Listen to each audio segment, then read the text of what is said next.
Donc bonjour, désolé.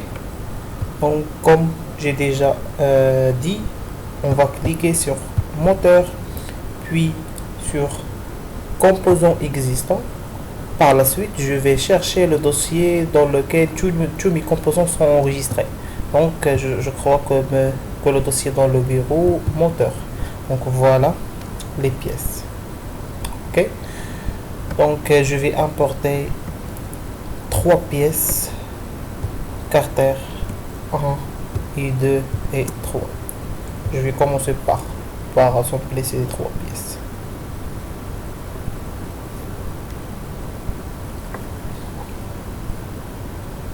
Donc voilà les trois pièces. Je vais changer le mode d'apparence, rendre réalisé avec arrêt sans arrêt mode. C'est bon. Donc pour déplacer chaque pièce toute seule, la première étape à faire, on va sur la boussole, puis sur ce carreau rouge, je vais cliquer sur le bouton droit de la souris, puis je vais cocher positionnement automatique sur l'objet sélectionné. C'est bon. Donc par la suite, on va sélectionner par exemple ce composant là, donc je vais les déplacer suivant toutes les directions, par exemple dans ce plan. Donc pour déplacer la pièce, il faut que le curseur soit dans le plan dans lequel on veut le déplacer. Donc par exemple ce plan là, par exemple dans ce plan là, par exemple dans ce plan là, par exemple si seulement je veux déplacer la pièce suivant cet axe là ou cet axe là, ou suivant par exemple l'axe, la même chose pour la rotation. Si je veux tourner la pièce dans ce sens là ou dans ce sens là ou dans ce sens là, ou dans les trois sens, on peut sélectionner le point qui se trouve en haut de la boussole. C'est bon. Mais il faut toujours sélectionner l'option positionnement automatique de l'objet. La même chose pour la deuxième pièce. Je vais les déplacer dans ce sens. Et par la suite,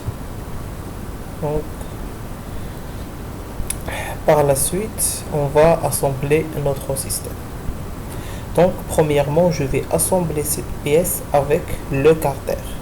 Donc, la position de cette pièce se trouve dans cette position-là. Donc, la première étape, il faut que ce cylindre et ce cylindre soient en coaxialité, ou plutôt en concentricité. Donc, il suffit de sélectionner les comptes là, contraintes de coïncidence, puis on va cacher et ne pas afficher ce message, puis on va cliquer sur fermer. C'est bon. Puis je vais sélectionner ce cylindre. Il va sélectionner par défaut l'axe de ce cylindre. Oui, voilà le premier axe. Et je vais sélectionner dans ce cylindre ou dans ce cylindre la même chose. Et voilà le deuxième axe. Donc voilà la liaison entre ces deux pièces. Puis je vais cliquer sur mise à jour. Mais avant de cliquer sur mise à jour, c'est mieux de fixer une pièce. Donc on va choisir comme une pièce fixe cette pièce là, carter numéro 3. Donc je vais cliquer sur cet écran là, fixer un composant, puis je vais sélectionner la pièce. Par la suite, voilà l'icône de fixation. C'est bon. Puis je vais cliquer sur mise à jour. Donc voilà. Donc cette pièce, elle est dans le même axe avec la pièce en gris. C'est bon.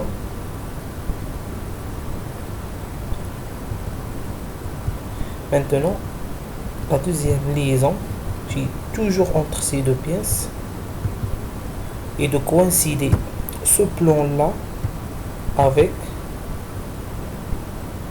ce plan là. Donc pour faire cette option, on va sélectionner l'option contrainte de contact. Donc premièrement, on va sélectionner contrainte de contact et on va sélectionner ce plan là, puis on va tourner la pièce, puis on va sélectionner ce plan là. Donc voilà, la liaison de contact ici a été créée. Puis on va sélectionner sur mise à jour pour que les deux pièces soient en contact. C'est bon?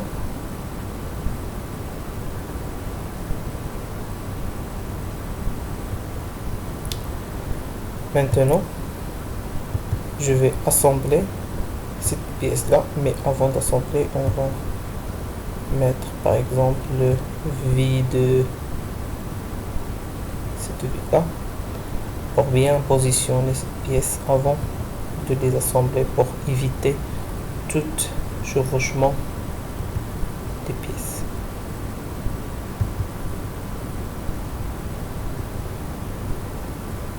Voilà. Donc la contrainte qui suit, c'est une contrainte de concentricité avec ce cylindre là et ce cylindre là. Donc je vais sélectionner à nouveau la contrainte coïncidence, par la suite je vais sélectionner ce cylindre là et ce cylindre là, puis je vais cliquer sur la fonction mise à jour. Ok.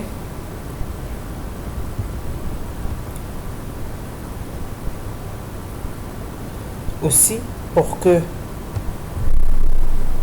cette pièce soit dans le même plan avec les autres pièces, je vais ajouter une autre fonction optionnelle, c'est pas nécessaire, mais tout simplement pour bien visualiser le système. Donc je vais choisir une fonction contrainte de contact et je vais faire une liaison contact avec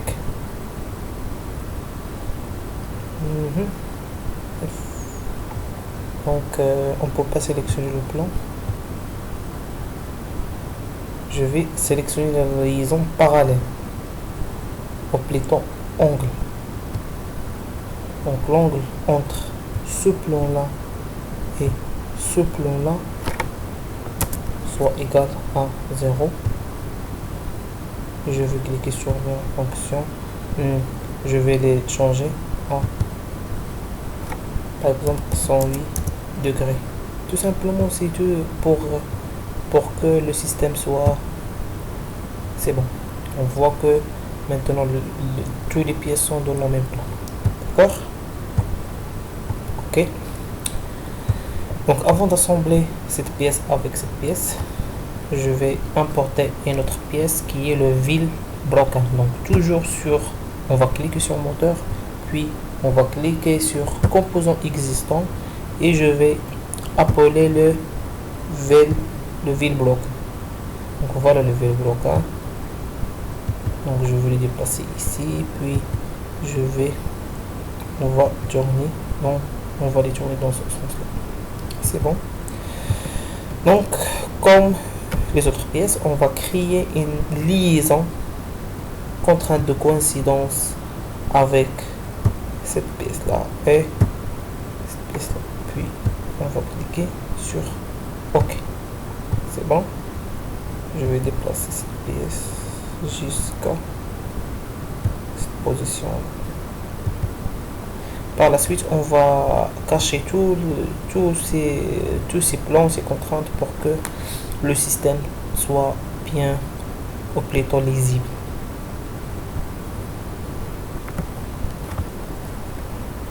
C'est bon. Maintenant, on va créer une liaison distance.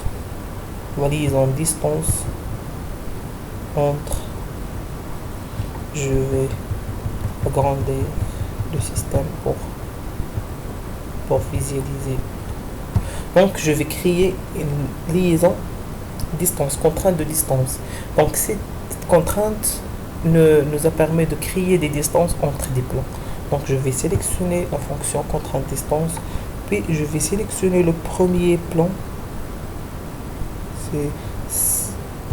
Donc pour bien visualiser le plan, il faut ce plan là. Voilà le premier plan.